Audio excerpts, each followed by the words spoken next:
I am 35 years old, a back-end developer at a logistics company, and I work from home. I am used to a structured life, so much so that for several years my life revolved around spreadsheets and programming. I got up every day to go for a walk and made sure I didn't go over budget. I'm one of those people who carefully track every dollar, know what it is spent on, read every line of a contract, and keep backup copies of all backup copies. Not out of fear. It's just how I've lived my whole life, thoughtful and purposeful. And yet, all of that, and perhaps that sense of presence, clouded by my inability to see beyond the next 3 years, the slow drift, the way silence can gently pull you into a different channel than the one you're building your life around when you're too busy planning big changes. All of that was what made me feel alive. I had been living with a woman named June for over 2 years, but we had been a couple for 4.5 years. We met through mutual friends at a backyard dinner in Tucson. I was starting a new job and had rented a very boring apartment. She was between freelance branding projects, having just finished a job in Seattle. We liked each other right away, chatting over paper plates of ribs and corn salad. A year later, she started moving in with me, but gradually. A toothbrush here, a favorite blanket there, and suddenly my apartment felt like our home. All June, I dreamed up all kinds of ideas. She was creative. She worked in visual design and sometimes photography. And she was a restless joker, constantly moving from one project to the next. Her income was irregular, but she always paid her share.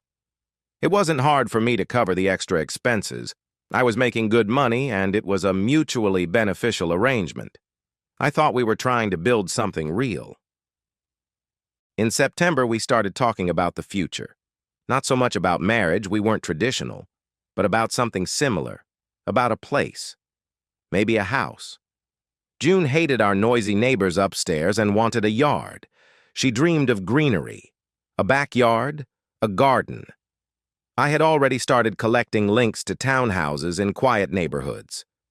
One evening, while folding laundry, she suggested we start a future fund, something that wouldn't be just for a house, but rather for anything we might want at any point in our lives. I liked the idea. It felt like real progress. So we opened a high-yield savings account in my name at my bank, since I already had access to it. June wasn't planning on doing this. She wanted to help. We decided that she would transfer her half to me every month, and I would put the entire amount into the account.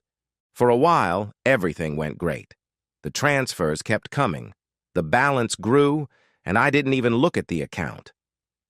You know, it felt like we were working together, and I trusted her. By early spring, we had saved just over $21,000. Most of it contributed by me, as I had more money. I told her I was happy to sacrifice something for our future. She kissed me on the shoulder and said, "Yes." It was a normal day, no different from any other. It was Thursday, and the day was coming to an end. I was about to print out a shipping label for a retro camera I had sold online. My laptop couldn't find the printer, so I used hers. We often shared devices. I opened her print queue, and as expected, there were 2 files. One was mine. The other was titled, "Transfer Confirm Cold." Out of curiosity, I opened it. It was a standard bank transfer confirmation. $17,800 sent 2 days earlier to Colt Hensley. The note read, "Hope this helps. Don't make me regret this." I stared at the screen, stunned. The date matched the date I received my last paycheck. I looked at the high-yield savings account we had opened together. The balance was $0. There was no panic, just a strange silence. Not shock, more like everything had suddenly stopped. June mentioned Colt a few times, 3 or 4, I think. He was her ex-boyfriend, the guy who, according to her, never got his life together. And then, after a pause, she added, "It's one of those stories that never gets told. You just walk away and don't look back." I didn't ask any questions. Everyone has someone like that in their past. That evening, she came home like she did every evening, Keys on the tray, a kiss on the cheek, asking if I wanted dinner. She was in the mood for Greek food. I said I wasn't hungry, but she was ready to order something. I said I'd already eaten. She didn't ask. She turned on the TV and flopped down on the couch. I hardly slept. At 3 a.m., I woke up and started looking through documents, bank statements, Venmo transfers, payment records. I created a folder on my laptop called June Discrepancies. I had to download PDF files, take screenshots, and export tables. The next morning, she got up and made coffee, as usual. She even brought me mine, as usual. I wiped my cup and pretended to be busy, flipping through her phone on the table. I just sat there looking at her, not knowing what to say. Tell her I just saw Colt? That she had lunch with him? Hugged him at a table in a cafe? She noticed I was looking at her and asked, "Are you okay?" I nodded. "Didn't sleep well." She didn't ask any more questions. She just turned and walked away to answer a video call. She always claimed they were calls from clients, but I couldn't figure out who those clients were, who she had become friends with, and who was playing games with her. That evening, as she poured me a glass of wine, I asked, "Can we talk?" She blinked, froze, sat at the kitchen table. I didn't yell. I didn't accuse her.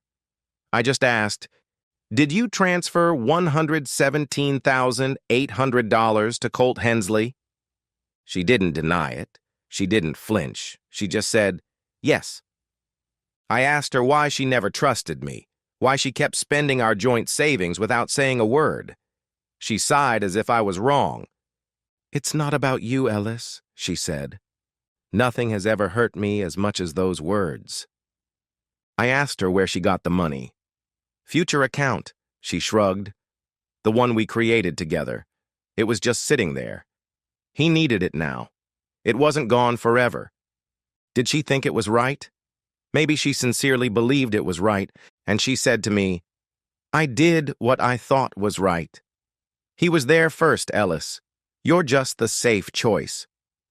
No apology, no guilt. Just a justification, as if I should have understood why. I didn't say anything, got up from the table and went to my office. Then I opened the new folder I had created the night before and started dragging everything into it.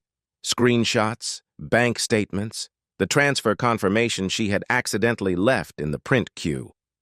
I copied everything to an external drive and named it Legal Contingencies. It still didn't seem real. That evening, June ordered takeout and watched a nature documentary as if everything was normal. I went to my office and read the bank's rules, reading the fine print. It was an account in my name only. She had no legal access to it. She knew both the bank and account numbers because I had told her the bank number when we opened the account. I thought she wanted to check how we were doing. Trust now seemed naive. Saturday came. Neither of us brought up the subject. I pretended to be working on a side project. She was at home, sprawled out on the couch watching a TV show about disaster relief. Once I walked past the kitchen and she laughed, saying it was good. She was on the phone, as if everything was normal. That's when I realized how different our worlds were. I quickly closed my laptop, but what I didn't expect were letters from Mara, June's childhood friend. We had seen each other a couple of times and had lunch together. Mara always seemed smart to me, more level-headed than June's other friends, who were more artistic. It was a spontaneous message, just a normal Tuesday. Mara: "What's the hardest question?" Me: "Sure." Mara: "So she sent Colt money again?" Again, that one word hit me like a punch. I asked her what she meant. Mara replied with a long message. It wasn't emotional, just very clear and direct. "June never used to be like that," she said. By that time, she was living in Oregon with her teacher, Aaron. They had joint savings and were talking about marriage. But one day, June transferred $6,000 to Colt. Colt had recently quit his job and wrecked his car. June said it was an act of loyalty to Aaron. Mara called it something else. Me: "What would you call it?" Mara: "Emotional sabotage." For June has this ability to destroy stability when she starts to realize that her life is becoming too real, especially when she feels that someone else needs saving more than she does. I read and read, immersed in her words. Then I remembered what the bank investigator had told me. If I had the recipient's contact information, I should let them know that the funds were being investigated. I opened the file with the wire transfers and found the email from Colt. I wrote a short, terse message. Unauthorized transfer of funds. Bank transfer fraud. Colt, this transfer was unauthorized and has been reported to my bank and law enforcement. If you do so, you may be contacted by investigators from the bank or the issuing bank. Then I exported the transaction to a PDF with a signed affidavit and case number. Then I clicked Send. The letter did not bounce back. The next morning, June paced from corner to corner. She was quiet, but something was not right. She sat on her phone every day, reading emails, switching between apps, muttering something under her breath.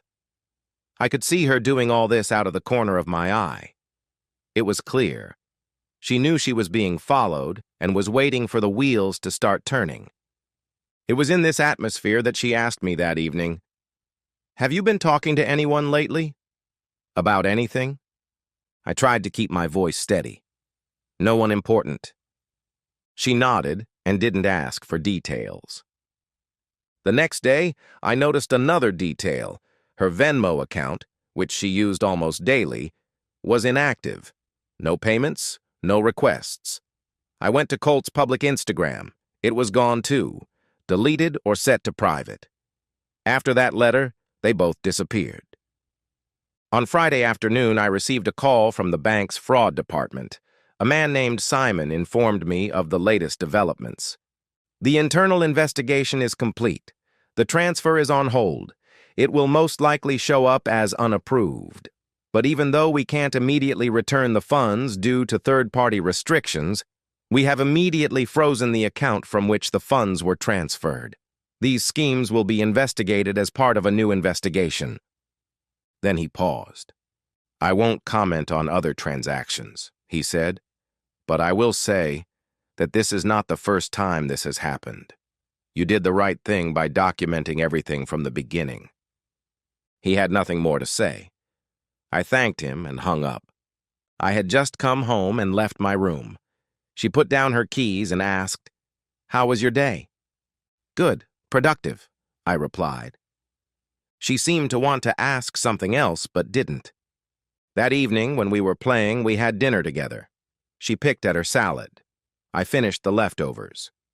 The silence was more than awkward. It weighed on us like dust that had accumulated in a room that had been closed for years. "Are you still angry?" she asked.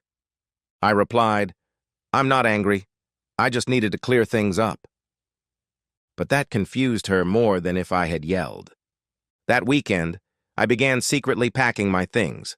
Not everything, but enough. My laptop, a week's worth of clothes, my passport, and a backup drive with all my documents. I put it all in a black gym bag and left it in the coat closet. I said I'd wait a few more days.